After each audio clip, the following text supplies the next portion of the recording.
नमस्कार।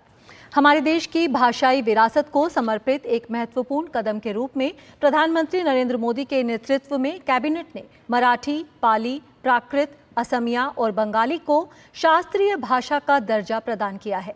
इस फैसले का स्वागत करते हुए भाषीय जानकारों और विशेषज्ञों ने प्रसन्नता जाहिर की।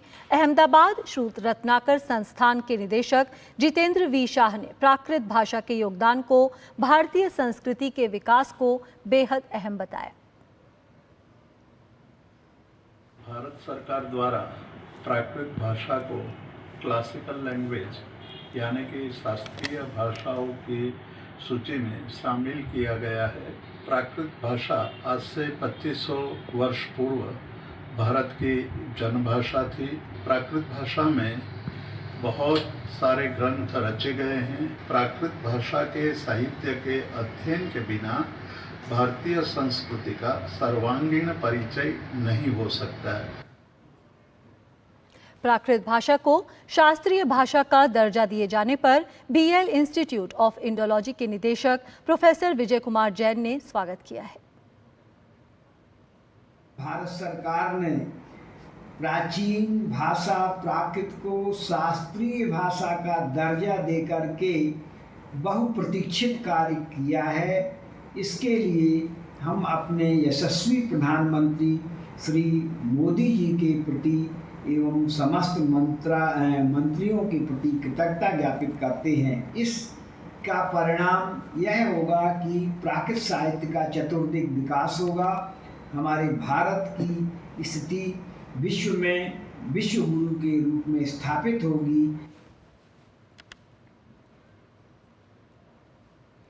प्रोफेसर रमेश प्रसाद, विभागाध्यक्ष पाली विभाग, संपूर्णानंद संस्कृत विश्वविद्यालय वाराणसी ने भी इस फैसले का स्वागत किया है।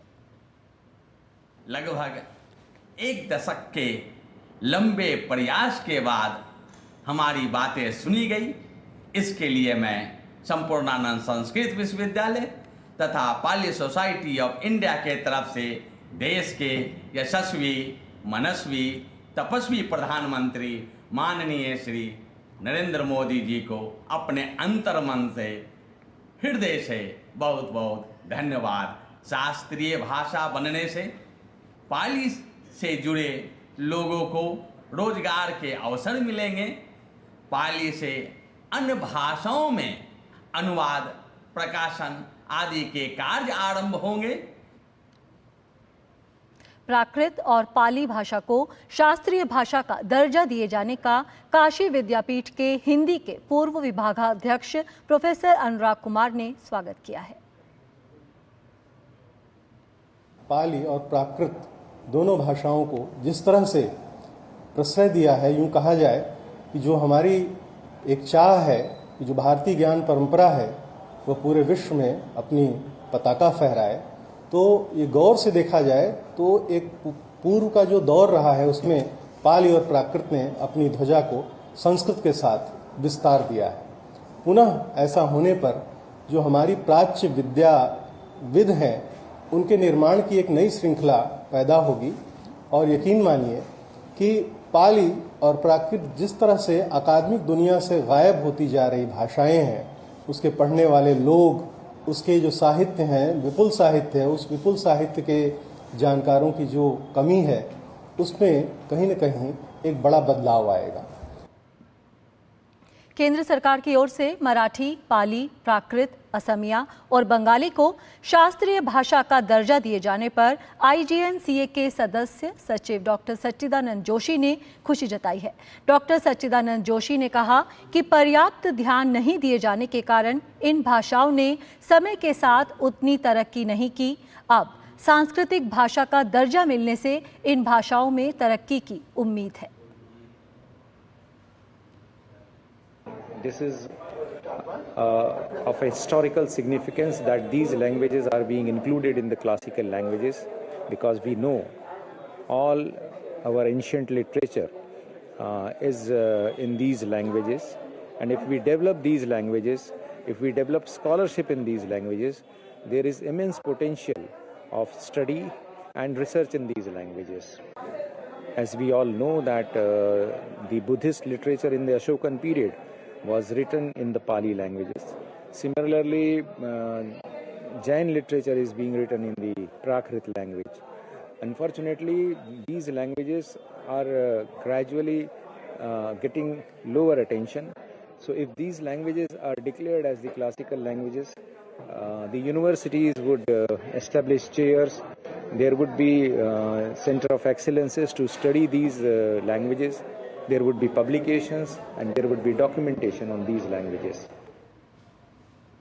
पाली और प्राकृत भाषा को शास्त्रीय भाषा का दर्जा दिए जाने पर संपूर्णानंद संस्कृत विश्वविद्यालय के कुलपति बिहारी लाल शर्मा ने भी इसका स्वागत किया।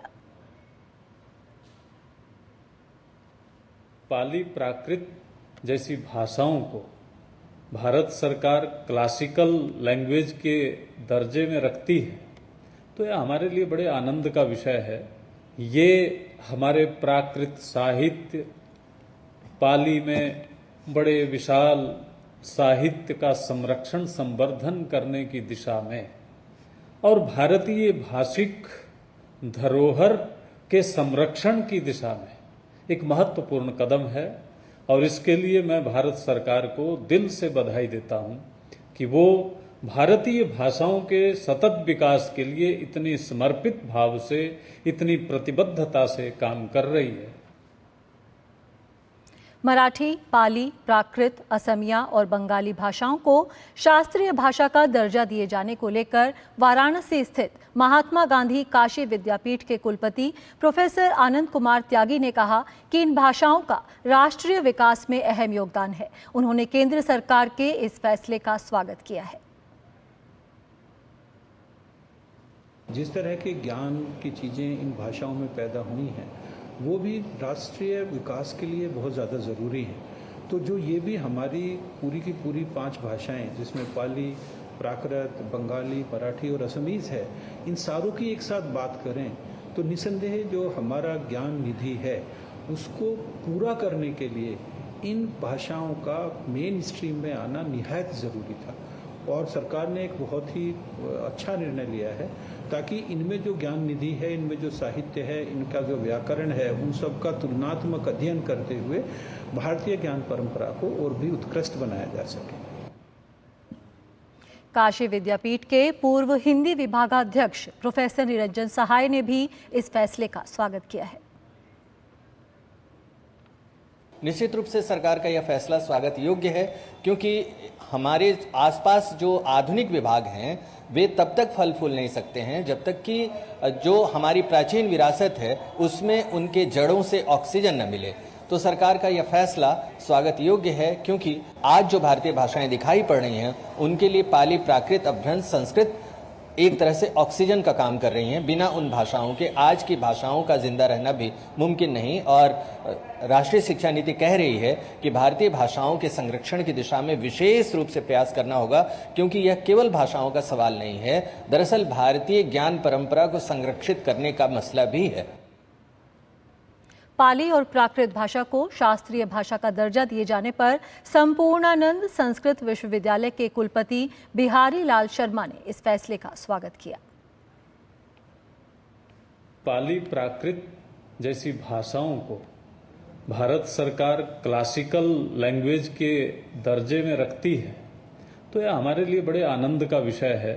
ये हमारे प्राकृत साहित्य, पाली में बड़े विशाल साहित्य का संरक्षण संवर्धन करने की दिशा में और भारतीय भाषिक धरोहर के संरक्षण की दिशा में एक महत्वपूर्ण कदम है और इसके लिए मैं भारत सरकार को दिल से बधाई देता हूं कि वो भारतीय भाषाओं के सतत विकास के लिए इतनी समर्पित भाव से, इतनी प्रतिबद्धता से काम कर रही है। भारतीय भाषा समिति के चेयरमैन चामू कृष्ण शास्त्री ने भी इस फैसले का स्वागत किया है। श्री नरेंद्र मोदी जी के नेतृत्व में केंद्रीय मंत्रिमंडल के द्वारा मराठी, बांग्ला, असमिया, पाली, प्राकृत भाषाओं को शास्त्रीय भाषा की मान्यता देना ये एक बहुत बड़ा ऐतिहासिक कदम है। ये इंडियन नॉलेज सिस्टम, भारतीय ज्ञान परंपरा इन शास्त्रीय भाषाओं में ही है अगर हमारे छात्रों को, युवाओं को प्राचीन भारतीय ज्ञान भंडार देखना है, पढ़ना है, सीखना है, तो इन प्राचीन शास्त्रीय भाषाओं को सीखना चाहिए।